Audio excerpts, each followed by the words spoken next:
हाय, कैसे हैं आप लोग। उम्मीद है 24 से 46 में जिन भी लड़कों का रिजल्ट नहीं हुआ है, जो फाइनल मेरिट में बाहर हो गए हैं, अब बहुत रो धो लिए हम लोग और इससे अब आगे बढ़ने का और आगे निकलने का टाइम है। हम फिर निकलें और आगे जो हमारा एग्जामिनेशन है, चाहे वो ESI मेंस हो या फिर हमारी जो है 66 BPSC की मेंस हो, और या फिर इन दोनों में किसी का जिनका रिजल्ट नहीं है उनके लिए 22 से 13 एक बेहतर ऑप्शन है। तो ये अब कुछ नहीं हो सकता है, PDF वगैरह सब कुछ आ गया है। कुछ दिन में 7 दिनों में आपके मार्क्स जारी होंगे और वहाँ आपको पता चलेगा कि मेरा जो सब इंस्पेक्टर के लिए, जो सार्जेंट के लिए क्वालिफाई थे, उनका तो नंबर वही कट ऑफ है। मतलब जनरल में जो 75 नंबर से ज़्यादा लाए हैं या 75 लाए हैं, अगर सार्जेंट क्वालिफाई हैं तो उनको पोस्ट मिला है सार्जेंट का। और जो EWS और BC हो रहे हैं, जो जैसा कि है 72.6 और 72.8, वैसे उनको पोस्ट दिया गया है। लेकिन जो सार्जेंट क्वालिफाई नहीं थे वो अभी वेट करें। आपका जब नंबर आएगा तो उसी के बगल में हो सकता है कि ये भी दिया जाए कि आप जो थे सार्जेंट के लिए क्वालिफाई नहीं थे, सब इंस्पेक्टर के लिए थे और आप इतना नंबर नहीं ला सके तो आप डिस्क्वालीफाई हैं। तो मुझे लगता है कि जहाँ कहीं ना कहीं 80+ सबका जो है, चाहे अनरिजर्व का 82 के आसपास और इन लोगों का 80 के आसपास कट ऑफ गया है, जिसके वजह से जितने भी 80 के नीचे लड़के हैं, जो 78, 79, 80 के आसपास ला रहे थे, उनमें से किसी का सिलेक्शन नहीं हुआ है। तो ठीक है, जिनका हुआ है उनको बहुत बहुत बधाई हो, और जिनका नहीं हुआ है उनको ये चीज़ माइंड से आप निकाल दीजिए, ठीक है, कि थोड़ी बहुत धांधलियाँ होती है, वो कभी नहीं रुकेगी। कुछ सीट जो है वो बेचा भी जाता है, आप उसको नहीं रोक सकते हैं। और जो एग्जामिनेशन हॉल में जो बड़े पैमाने पे चोरी होती है, जहाँ पे बड़े पैमाने पे लोग चोरी करते हैं, एक दूसरे से मतलब डिस्कस करके क्वेश्चन करते हैं और नंबर ज़्यादा लाने की वजह से कट ऑफ जो हाई चला जाता है, तो वो भी नहीं रुकने वाला है। अब जो थे, हम अपने आप को जो 80 के आसपास सिक्योर मान रहे थे कि नहीं 80 के आसपास नंबर लाना खुद के दम पे भी बहुत मेहनती काम है और उस पर हम सिक्योर हैं। तो हमें अब उससे आगे बढ़ना होगा और हमारा जो टारगेट है उसको अब आगे बढ़ाना होगा अगर हमें जॉब लेनी है तो मैं खुद अब निकल चुका हूँ इस सब चीज़ों से। मेरे भी बहुत सपने थे इस रिजल्ट से। मैंने भी अपना लगभग 2 साल इसके पीछे गंवाया था। मैंने इसके चक्कर में अपने LIC मेंस का एग्ज़ाम, जिस दिन इसका प्री का एग्ज़ाम था उस दिन मेरे LIC मेंस का एग्ज़ाम था, लेकिन मैंने LIC मेंस के एग्ज़ाम को छोड़ दिया था।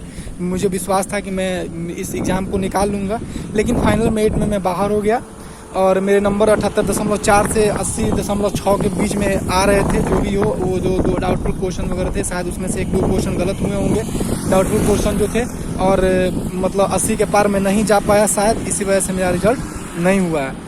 तो ठीक है, वो तो पता चलेगा कुछ दिन में। लेकिन अब आगे क्या फ़ायदा। 2 दिन तो हम रोए, लेकिन अगर लगातार रोने से कुछ बदलता है, कुछ अगर जो है हम डिप्रेस होने से कुछ बदलता तो आदमी डिप्रेस ही रहे, लेकिन डिप्रेस होने से कुछ नहीं बदलने वाला है। अब सामने ESI का जो मेंस है उसके लिए आगे बढ़िए और निकलिए फिर घर से, जहाँ भी हैं आप, जहाँ भी रहते हैं, चाहे आप घर पे रहते हैं, फिर से अपने उस रूम में जाइए, 10x8 के रूम में अपने टेबल पर बैठिए और लग जाइए। और जो भी पटना में रहते हैं या फिर कहीं भी रहते हैं, अब घर पे आए हुए थे, रुके हुए थे, रिजल्ट का वेट कर रहे थे, अब समय है कि आप अपने घर से निकलिए और फिर से जितना मेहनत आपने किया उससे ज़्यादा आप मेहनत करने की कोशिश कीजिए, क्योंकि यहाँ पे रुकेगा नहीं, कुछ नहीं, ना धांधली रुकने वाली है और ना ही एग्जामिनेशन हॉल में चोरी रुकने वाली है। तो उसको लेकर के रोने से हमें कुछ नहीं होने वाला, हमें कुछ नहीं मिलने वाला है, ठीक है। हम रोएं, हमारे अंदर गुस्सा तो ज़रूर है कि जो हम करते थे, मतलब जो हमको मिलना चाहिए था वो हमको नहीं मिला, क्योंकि कहीं ना कहीं बड़े पैमाने पे इस एग्ज़ाम में अनियमितता बरती गई है। एक तो इसमें से कुछ सीट 100% बेचे गए हैं, और दूसरी बात ये कि जो एग्जामिनेशन हॉल में आयोग जो है एग्ज़ाम करवाता है, तो आयोग अपने एग्ज़ाम को इतने कड़ाई से क्यों नहीं कंडक्ट करवाता है, ताकि जो लड़के हैं वो एक दूसरे से कॉपी नहीं करें या फिर एक दूसरे से मिल के क्वेश्चन नहीं करें। इससे वो होता है, जो पढ़ने वाले लड़के होते हैं एग्जामिनेशन हॉल में, वो किसी पे भरोसा नहीं कर पाते हैं, किसी से नहीं पूछते हैं कि हो सकता है ये मेरे से कम जानता हो, ये गलत बता देगा। इसकी वजह से जितने भी लड़के थे जिन्होंने मेहनत के दम पे 78, 79, 80 नंबर के आस स्कोर किए हैं, वो सारे बाहर हो गए हैं। कोई बात नहीं, इससे कुछ नहीं होता है। सामने ESI मेंस है, आप उसमें जी जान से लगिए और कोशिश कीजिए कि ESI मेंस में अगर हम यहाँ 80 के आसपास जा रहे थे तो उसमें 90 के आसपास जाने की कोशिश करें। और कोशिश ही तो हम कर सकते हैं, क्या कर सकते हैं, सिस्टम से हम नहीं लड़ सकते। इस सिस्टम में रह के इस सिस्टम से लड़ना है।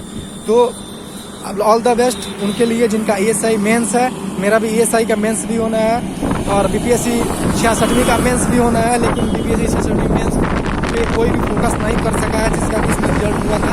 क्योंकि लगा नहीं था। अगर 10% भी मन में ये रहता कि नहीं रिजल्ट फंस सकता है तो बीपीएससी मेंस पे फोकस किया जाता है। लेकिन फिजिकल के बाद मुझे लगता है कि फिजिकल मेरा ख़त्म हुआ है और फिजिकल के बाद 1-2 दिन के बाद शायद बीपीएससी मेंस का रिजल्ट आया हुआ था। मेरे फिजिकल खत्म होने का बीपीएससी प्री का रिजल्ट आया हुआ था, सॉरी। तो बीपीएससी प्री के रिजल्ट के बाद मुझे लगा कि मैं इसमें सेलेक्ट नहीं हो सकता हूँ। तो बीपीएससी मेंस के लिए मैंने एडमिशन नहीं लिया कहीं भी मेंस के लिए। और उसके बाद तो खैर लॉकडाउन लग गया, सारा कुछ बंद हो गया।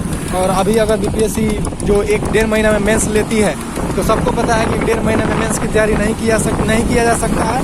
लेकिन फिर भी हम मेंस देंगे, मेंस हम लोग देंगे। जिनका भी इस तरह कंडीशन है वो मेंस लिखने जरूर जाएंगे।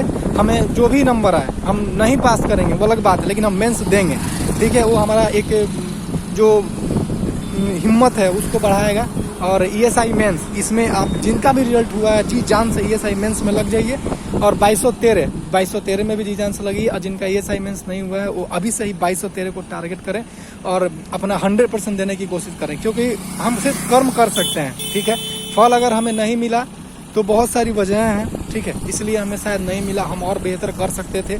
हमें इस चीज़ को नहीं लेना चाहिए, इस चीज़ के लिए वजह से नहीं रोना चाहिए कि सीट बिक गया या फिर सेटिंग हो गई या फिर एग्जामिनेशन हॉल में चोरी हुआ। हाँ, वो कहीं ना कहीं दुख की बात है, ये नहीं होना चाहिए। एग्जाम जो है फेयरली तरीके से होना चाहिए, फेयरली तरीके से होगा तभी जो डिजर्विंग कैंडिडेट हैं उनको सीट मिलेगा।